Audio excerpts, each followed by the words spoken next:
ನಮಸ್ಕಾರ ವೀಕ್ಷಕರೇ. ಉತ್ತರ ಪ್ರದೇಶ ಸಿಎಂ ಯೋಗಿ ಆದಿತ್ಯನಾಥ್ ಮತ್ತೆ ಖಡಕ್ ನಿಲುವುಗಳ ಮೂಲಕ ಸದ್ದು ಮಾಡ್ತಾ ಇದ್ದಾರೆ. ಸಂಬಾಲ್ನಲ್ಲಿ ಆದ ಗಲಭೆಯನ್ನ ರಾಹುಲ್ ಗಾಂಧಿ ಓಲೈಕೆಗೆ ಬಳಸಿಕೊಳ್ತಾ ಇದ್ರೆ ಯೋಗಿ ಮುಲಾಜಿಲ್ಲದೆ ಕ್ರಿಮಿನಲ್ಗಳ ವಿರುದ್ಧ ಆಕ್ಷನ್ ತೆಗೆದುಕೊಳ್ತಾ ಇದ್ದಾರೆ. ಕೋರ್ಟ್ ಕಚೇರಿ ಅಂತ ಬೇಕಂತಲೇ ಸಮಯ ವ್ಯರ್ಥ ಮಾಡೋ ತಂತ್ರಗಳ ಬಗ್ಗೆ ಗೊತ್ತಿರೋದ್ರಿಂದ ಅದ್ಯಾವುದಕ್ಕೂ ತಲೆ ಕೆಡಿಸಿಕೊಳ್ಳದೆ ಬುಲ್ಡೋಸರ್ ಅನ್ನ ಫೀಲ್ಡ್ಗೆ ಬಿಟ್ಟಿದ್ದಾರೆ. ಅಲ್ಲದೆ ಪೊಲೀಸ್ ಇಲಾಖೆಗೆ ಫುಲ್ ಪರ್ಮಿಷನ್ ಕೊಟ್ಟು ಕ್ರಿಮಿನಲ್ಗಳ ಹುಟ್ಟಡಗಿಸಲು ಸೂಚಿಸಿದ್ದಾರೆ.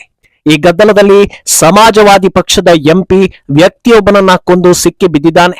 ಇನ್ನೊಂದೆಡೆ ರೈತರ ಹೆಸರಲ್ಲಿ ಪ್ರೊಟೆಸ್ಟ್ ಮಾಡೋದಕ್ಕೆ ಆಗಾಗ ಬರೋ ರಾಕೇಶ್ ಟಿಕಾಯತ್ಗೂ ಕೂಡ ಯೋಗಿ ಬಿಸಿ ಮುಟ್ಟಿಸಿದ್ದಾರೆ.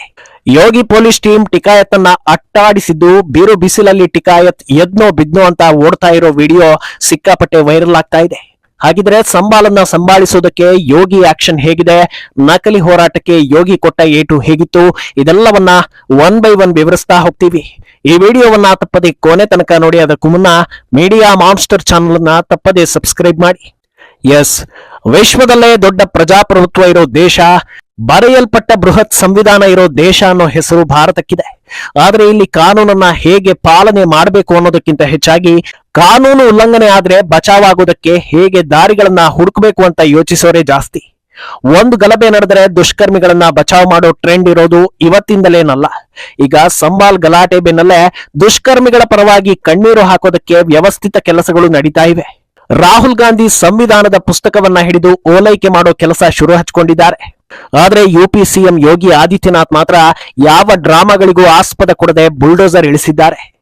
ಗಲಾಟೆ ಎಬ್ಬಿಸಿದವರನ್ನ ಹುಡುಕಿ ಪತ್ತೆ ಮಾಡಿ ಮನೆಗಳಿಗೆ ಬುಲ್ಡೋಸರ್ ನುಗ್ತಾ ಇದೆ. ಘಟನೆ ನಡೆದ ಮೊದಲ ದಿನದಿಂದಲೇ ಆರೋಪಿಗಳಿಗಾಗಿ ಬಲೆ ಬೀಸ್ತಾ ಇದ್ದ ಯುಪಿ ಸರ್ಕಾರ ಅಲ್ಲಿನ ಅಕ್ರಮ ಕಟ್ಟಡಗಳ ಬಗ್ಗೆ ಶೋಧ ಕಾರ್ಯ ಆರಂಭಿಸಿತ್ತು. ಫೈರಿಂಗ್ ಮಾಡೋ ದುಷ್ಕರ್ಮಿಗಳು ಅಕ್ರಮ ಕಟ್ಟಡ ಕಟ್ಟಿರೋದ್ರಲ್ಲಿ ಅಚ್ಚರಿ ಏನು ಇಲ್ಲ ಅನ್ನೋದು ವಾಸ್ತವ. ಅದಕ್ಕೆ ತಕ್ಕಂತೆ ಗಲಭೆ ಎಬ್ಬಿಸಿದವರೆಲ್ಲ ಅಂಬೇಡ್ಕರ್ ಸಂವಿಧಾನಕ್ಕೆ ವಿರುದ್ಧವಾಗಿ ಕೆಲಸವನ್ನ ಮಾಡಿದ್ದಾರೆ ಅಂತ ಗೊತ್ತಾಗಿದ್ದೆ ತಡ ಬುಲ್ಡೋಸರ್ ಸ್ಟಾರ್ಟ್ ಆಗಿವೆ. ಸಂಬಾಲ್ನಲ್ಲಿ ಎಲ್ಲೆಲ್ಲಿ ಅಕ್ರಮ ಕಟ್ಟಡಗಳು ತಲೆ ಎತ್ತಿದೆಯೋ ಮುಲಾಜಿಲ್ಲದೆ ಅದೆಲ್ಲವನ್ನ ಒಡೆದು ಹಾಕಲಾಗ್ತಾ ಇದೆ. ಬೊಬ್ಬೆ ಹೊಡೆಯೋ ಹಾಗೂ ಇಲ್ಲ, ಡ್ರಾಮಾ ಮಾಡೋ ಹಾಗೂ ಇಲ್ಲ. ಅಕ್ರಮ ಕಟ್ಟಡ ಅನ್ನೋ ಪ್ರೂಫ್ ಇಟ್ಕೊಂಡೇ ಕೆಲಸವನ್ನ ಚಾಲು ಮಾಡಲಾಗಿದೆ. ಅಂದಹಾಗೆ ಈಗ ಹಿಂದೂ ವಿರೋಧಿ ಹಿಂದೂಗಳು ಕೂಡ ಈ ಬಗ್ಗೆ ಮಾತೆತ್ತೋ ಹಾಗಿಲ್ಲ. ಸುಪ್ರೀಂ ಕೋರ್ಟ್ನ ಮಾಜಿ ಮುಖ್ಯ ನ್ಯಾಯಾಧೀಶರಾದ ಚಂದ್ರಚೂಡ್ ಅವರ ಪೀಠವೇ ಬುಲ್ಡೋಸರ್ ಆಕ್ಷನ್ಗೆ ಅಷ್ಟು ಎಂದಿತ್ತು. ಅದಕ್ಕೆ ಟರ್ಮ್ಸ್ ಅಂಡ್ ಕಂಡೀಷನ್ ಅನ್ನು ಕೂಡ ಹಾಕಿತ್ತು. ಅದ್ಯಾವುದನ್ನು ಮೀರದೆ ಬುಲ್ಡೋಸರ್ ಆಕ್ಷನ್ ನಡೀತಾ ಇರೋದ್ರಿಂದ ಭಾರತ ವಿರೋಧಿ ಭಾರತೀಯರು ಕೈ ಕಟ್ ಬಾಯ್ ಮುಚ್ಚನೋ ಪರಿಸ್ಥಿತಿಗೆ ಬಂದಿದ್ದಾರೆ. ಇನ್ನು ಈ ಘಟನೆಯನ್ನ ಮುಂದಿಟ್ಕೊಂಡು ರಾಜಕೀಯ ಮಾಡ್ತಾ ಇರೋದು ಕ್ಲಿಯರ್ ಕಟ್ ಆಗ್ತಾ ಇದ್ದ ಹಾಗೆ ಯೋಗಿ ಹೈ ವೋಲ್ಟೇಜ್ ಮೀಟಿಂಗ್ ಅನ್ನ ಮಾಡಿದ್ದಾರೆ.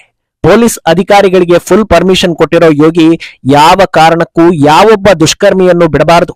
ಹುಡುಕಿ ತಂದು ಎಲ್ಲಾ ಡ್ಯಾಮೇಜ್ಗಳಿಗೂ ಅವರಿಂದಲೇ ಹಣವನ್ನ ವಸೂಲಿ ಮಾಡಬೇಕು.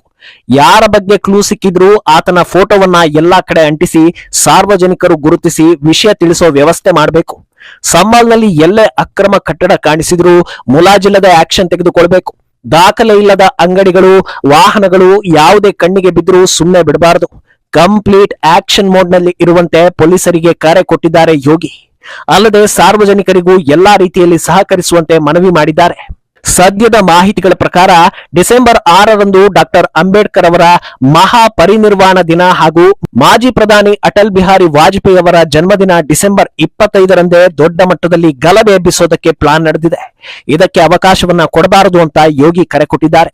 ಇನ್ನು ಭಾರತದ ಪಾಲಿಗೆ ಕಾಂಗ್ರೆಸ್ ಡೇಂಜರಸ್ ಅನ್ನೋದು ಹಲವರ ಅಭಿಪ್ರಾಯ. ಆದ್ರೆ ಅಖಿಲೇಶ್ ಯಾದವ್ ಅವರ ಸಮಾಜವಾದಿ ಪಕ್ಷ ಕಾಂಗ್ರೆಸ್ಗಿಂತ ಡೇಂಜರಸ್ ಅನ್ನೋದಕ್ಕೆ ಸಾಕ್ಷಿಗಳು ಸಿಗ್ತಾ ಇವೆ. ಸಮಾಜವಾದಿ ಪಕ್ಷದ ಎಂಪಿ ಜಿಯಾ ಉರ್ ರೆಹಮಾನ್ ಬರ್ಕ್ ವಿರುದ್ಧ ಕೊಲೆ ಕೇಸ್ ಬುಕ್ ಮಾಡಲಾಗಿದೆ. ಗಲಭೆ ವೇಳೆ ಈತ ಗೌರವ್ ಪಾಲ್ ಅನ್ನೋ ವ್ಯಕ್ತಿಗೆ ತನ್ನ ವಾಹನವನ್ನ ಗುದ್ದಿಸಿ ಕೊಲೆ ಮಾಡಿದ್ದಾನೆ ಅನ್ನೋ ಬಲವಾದ ಆರೋಪ ಬಂದಿದೆ. ಅಂದಹಾಗೆ ಇದಕ್ಕೆ ಸಾಕ್ಷಿಯೇ ಮೃತ ವ್ಯಕ್ತಿಯ ತಂದೆ. ಘಟನೆಯನ್ನ ತಾನು ಕಣ್ಣಾರೆ ನೋಡಿದ್ದೇನೆ, ಡಿಕ್ಕಿ ಹೊಡೆದ ಗಾಡಿ ಹಿಂದೆ ಸಮಾಜವಾದಿ ಪಕ್ಷದ ಎಂಪಿ ಅನ್ನೋ ಹೆಸರಿತ್ತು, ಒಳಗೆ ಡ್ರೈವ್ ಮಾಡ್ತಾ ಇದ್ದಿದ್ದು ಇವರೇ ಅಂತ ಹೇಳಿದ್ದಾರೆ.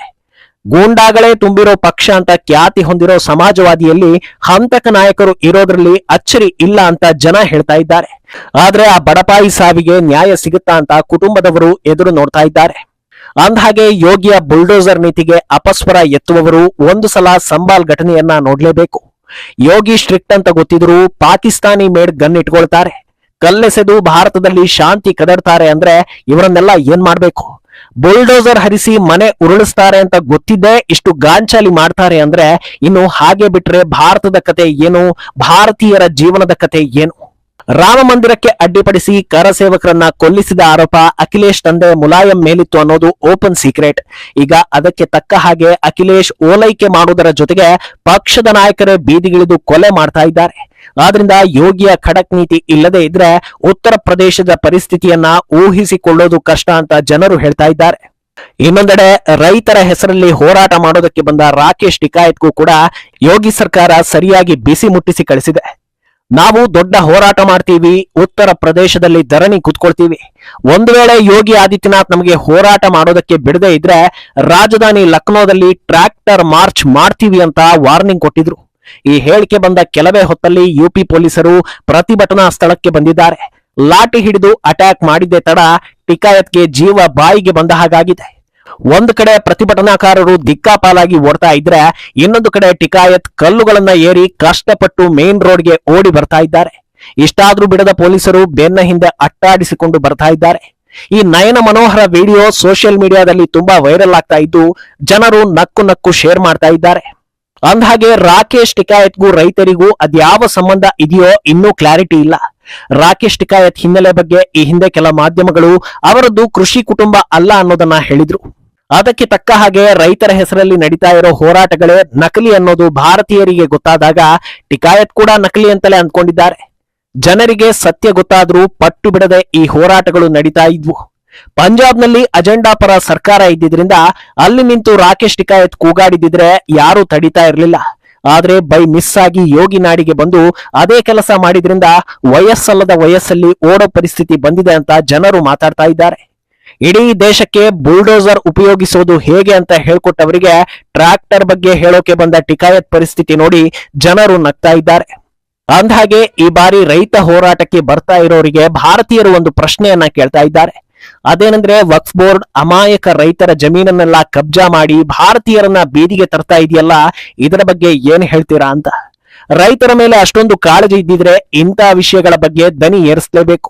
ಆದರೆ ಹೋರಾಟ ಮಾಡುವವರ ಮನಸ್ಥಿತಿ, ಕಾಂಗ್ರೆಸ್ ನಾಯಕರ ಮನಸ್ಥಿತಿ, ಹಿಂದೂ ವಿರೋಧಿ ಹಿಂದೂಗಳ ಮನಸ್ಥಿತಿ, ಭಾರತ ವಿರೋಧಿ ಭಾರತೀಯರ ಮನಸ್ಥಿತಿ, ಸ್ವಯಂ ಘೋಷಿತ ಬುದ್ಧಿವಂತರ ಮನಸ್ಥಿತಿ, ಹಿಂದೂ ದೇವರ ಬಗ್ಗೆ ಕೆಟ್ಟದಾಗಿ ಮಾತಾಡೋ ಜನರ ಮನಸ್ಥಿತಿ, ಇದೆಲ್ಲ ಒಂದೇ ರೀತಿ ಇರೋದು ಹೇಗೆ ಸಾಧ್ಯ? ನೀವೆಲ್ಲರೂ ಒಂದೇ ಟೀಮಾ? ನಿಮಗೆಲ್ಲ ಒಂದೇ ಕಡೆಯಿಂದ ಪೇಮೆಂಟ್ ಬರ್ತಾ ಇದೆಯಾ? ಭಾರತವನ್ನ ಹಾಳು ಮಾಡೋದಕ್ಕೆ ಏನೇನು ಪ್ಲಾನ್ ಮಾಡಿದ್ದೀರಾ? ಹೀಗೆ ಹಲವಾರು ಪ್ರಶ್ನೆಗಳನ್ನ ಜನರು ಕೇಳ್ತಾ ಇದ್ದಾರೆ. ಒಟ್ನಲ್ಲಿ ಮಾತಲ್ಲಿ ಕಣ್ಣೀರಲ್ಲಿ ಡ್ರಾಮಾ ಮಾಡಿ ಜನರನ್ನ ಮರಳು ಮಾಡೋ ಕಾಲ ಹೋಗಿದೆ. ಅನ್ಯಾಯಕ್ಕೆ ಸ್ಪಾಟ್ ಅಲ್ಲೇ ಶಿಕ್ಷೆ ಸಿಗಬೇಕು ಅನ್ನೋದು ಜನರ ಮನಸ್ಸಲ್ಲೂ ಇದೆ. ಅದೇ ಕೆಲಸವನ್ನ ಯೋಗಿ ಮಾಡ್ತಾ ಇರೋದಕ್ಕೆ ಬೆಂಬಲವೂ ಸಿಗ್ತಾ ಇದೆ. ಸದ್ಯ ಸಂಬಾಲ್ನಲ್ಲಿ ದುಷ್ಕರ್ಮಿಗಳನ್ನ ಮಟ್ಟ ಹಾಕೋದಕ್ಕೆ ಯೋಗಿ ಬುಲ್ಡೋಸರ್ ಸ್ಟಾರ್ಟ್ ಆಗಿದೆ. ಮುಂದೇನಾಗುತ್ತೆ ಅನ್ನೋದನ್ನ ಕಾದು ನೋಡ್ಬೇಕು. ಈ ಬಗ್ಗೆ ನಿಮ್ಮ ಅಭಿಪ್ರಾಯವನ್ನ ತಪ್ಪದೆ ಕಾಮೆಂಟ್ ಮೂಲಕ ತಿಳಿಸಿ.